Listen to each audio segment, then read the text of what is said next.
Assalamualaikum warahmatullahi wabarakatuh. Perkenalkan, nama saya Rona Hafiza. Baik, di sini saya akan menjelaskan tentang etika bisnis online menurut ajaran Islam. Yang pertama yaitu ada pengertian etika bisnis Islam. Etika berasal dari bahasa Yunani, yaitu ethos yang artinya karakter atau kebiasaan.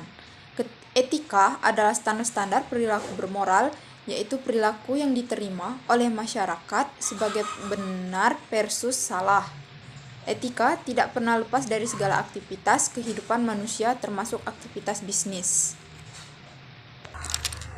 Ada beberapa alasan mengapa etika tidak pernah lepas dari aktivitas bisnis manusia. Yang pertama yaitu masyarakat kita pada dasarnya dibangun atas dasar aturan-aturan etika. Yang kedua yaitu bisnis merupakan kekuatan yang mempunyai pengaruh sangat besar terhadap kehidupan masyarakat yang sebanding dengan kekuatan agama dan politik. Yang ketiga yaitu manusia sebagai agen yang secara aktif menjalankan bisnis, maka manusia harus memiliki kapasitas sebagai individu yang mampu membangun dan menciptakan jaringan bisnis yang kuat. Oleh sebab itu, dibutuhkan individu yang profesional dan terpercaya. Ada beberapa teori etika yang dikemukakan oleh para ahli, antara lain yang pertama yaitu teori etika utilitarianisme berasal dari Inggris yang lahir dari respon masyarakat terhadap revolusi industri yang mampu mengubah konstruksi masyarakat agraris menjadi masyarakat industri. Yang kedua yaitu teori etika deontologis dibangun oleh Immanuel Kant yang memandang bahwa itikat baik sebagai satu-satunya dasar moralitas sebuah tindakan. Yang ketiga yaitu teori etika yang bersumber dari agama, merupakan etika yang dijadikan pedoman untuk mengetahui benar dan salah atas segala tindakan manusia. Adapun etika perdagangan Islam tersebut antara lain yang pertama yaitu ada sidq atau jujur. Seorang pedagang wajib berlaku jujur dalam melakukan usaha jual beli. Jujur dalam arti luas, tidak berbohong, tidak menipu, tidak mengada-ngada fakta, tidak berkhianat, serta tidak pernah ingkar janji, dan lain sebagainya. Yang kedua yaitu amanah atau tanggung jawab. Setiap pedagang harus bertanggung jawab atas usaha, pekerjaan, dan atau jabatan sebagai pedagang yang telah dipilihnya tersebut. Tanggung jawab di sini artinya mau dan mampu menjaga amanah kepercayaan masyarakat dan memang secara otomatis terbeban di pundaknya. Yang ketiga yaitu dalam suatu hadis dinyatakan sebaik-baik tempat adalah masjidan. Seburuk-buruknya tempat adalah pasar. Sahih Ibnu Hibban. Yang keempat yaitu menepati janji. Seorang pedagang juga dituntut untuk selalu menepati janji baik kepada para pembeli maupun di antara sesama pedagang. Terlebih lagi tentu saja harus menepati janji kepada Allah Subhanahu wa taala. Yang kelima yaitu murah hati. Dalam suatu hadis Rasulullah SAW menganjurkan agar para pedagang selalu bermurah hati dalam melaksanakan jual beli.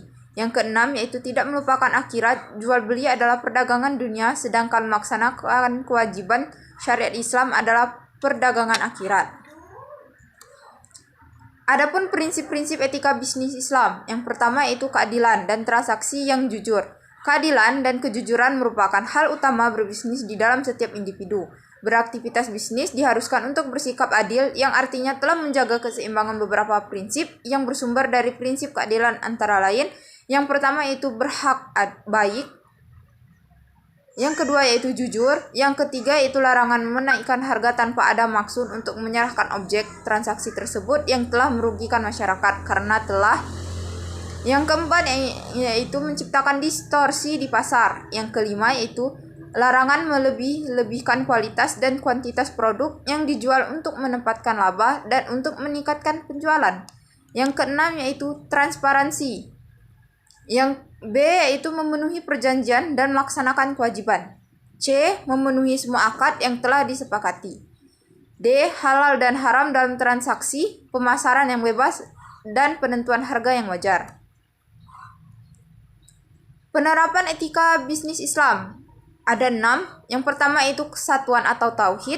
Yang kedua yaitu keseimbangan atau keadilan.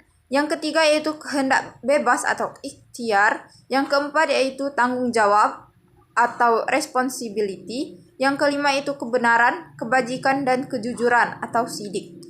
Yang keenam yaitu terpercaya atau amanah. Pengertian kejujuran. Dalam bahasa Arab, jujur merupakan terjemahan dari kata sidik yang artinya benar, dapat dipercaya. Dengan kata lain, jujur adalah perkataan dan perbuatan sesuai dengan kebenaran. Jujur merupakan induk dari sifat-sifat terpuji, mahmudah. Jujur juga disebut dengan benar, memberikan sesuatu yang benar atau sesuai dengan kenyataan. Rasulullah telah melarang kegiatan jual beli yang tidak berdasarkan atas kejujuran seperti beberapa hal di bawah ini. Yang pertama yaitu larangan tidak menepati janji. Telah disepakati Ubadah bin Al-Samit menyatakan bahwa Nabi SAW bersabda, "Berikanlah kepadaku 6 jaminan dari kamu akan menjamin surga untuk kamu. A. Berlaku benar manakala kamu berbicara. Yang kedua yaitu tepatlah manakala kamu berjanji. Kedua yaitu larangan menutupi cacat barang yang dijual apabila kamu menjual. Katakanlah, tidak ada penipuan, tidak termasuk umat Nabi Muhammad seorang penjual yang melakukan penipuan dan tidak halal. Rezeki ia peroleh dari hasil penipuan bukanlah termasuk umatku. Orang yang melakukan penipuan. Yang ketiga yaitu larangan menadah barang sebelum masuk ke pasar. Rasulullah telah melarang perdagangan barang yang dibawa dari luar kota.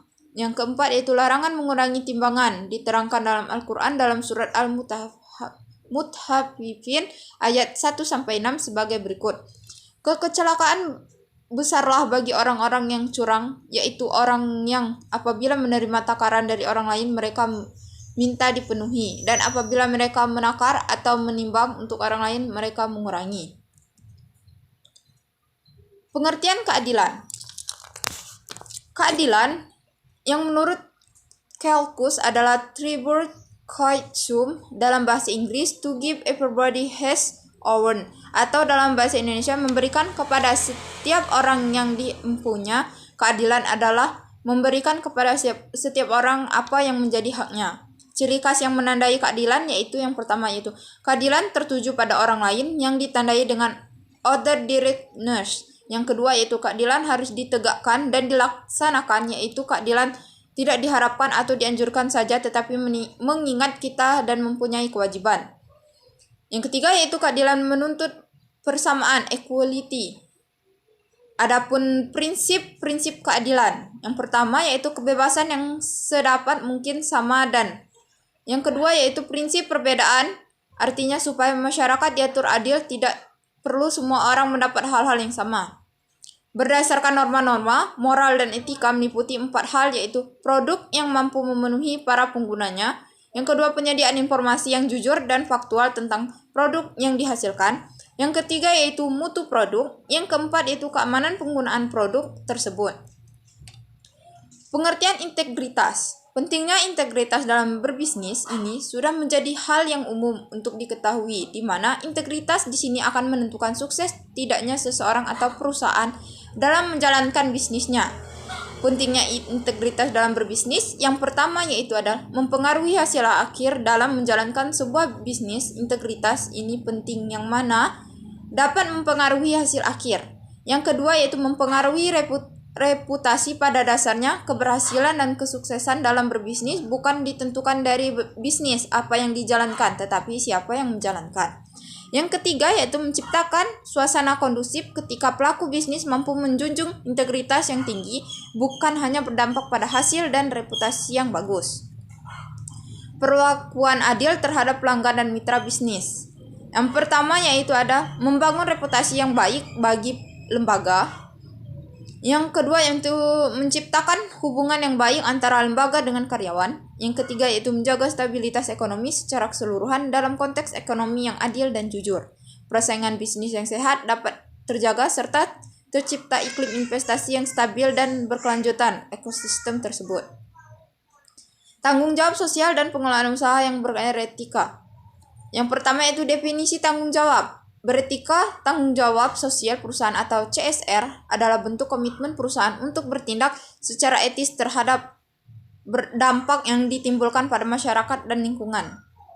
Bahkan tanggung jawab sosial perusahaan ini diatur dalam UU Nomor 40 Tahun 2007 tentang Undang-Undang Persoalan batasan UU PT Pasal 1 Ayat 3 berbunyi, tanggung jawab sosial dan lingkungan adalah komitmen perseroan untuk berperan serta dalam pembangunan ekonomi berkelanjutan guna meningkatkan kualitas kehidupan dan lingkungan yang bermanfaat baik bagi perseroan maupun masyarakat umum. Maka dari itu, setiap perusahaan maupun bisnis mempunyai tanggung jawab sosial sendiri. Yang pertama itu ada jenis-jenis tanggung jawab perusahaan. Menurut Solihin tahun 2006, saat ini perusahaan dihadapkan kepada 3 jenis responsibility, yaitu yang pertama economic responsibility, yang kedua yaitu legal responsibility, yang ketiga social responsibility. Sekian materi dari saya. Wassalamualaikum warahmatullahi wabarakatuh.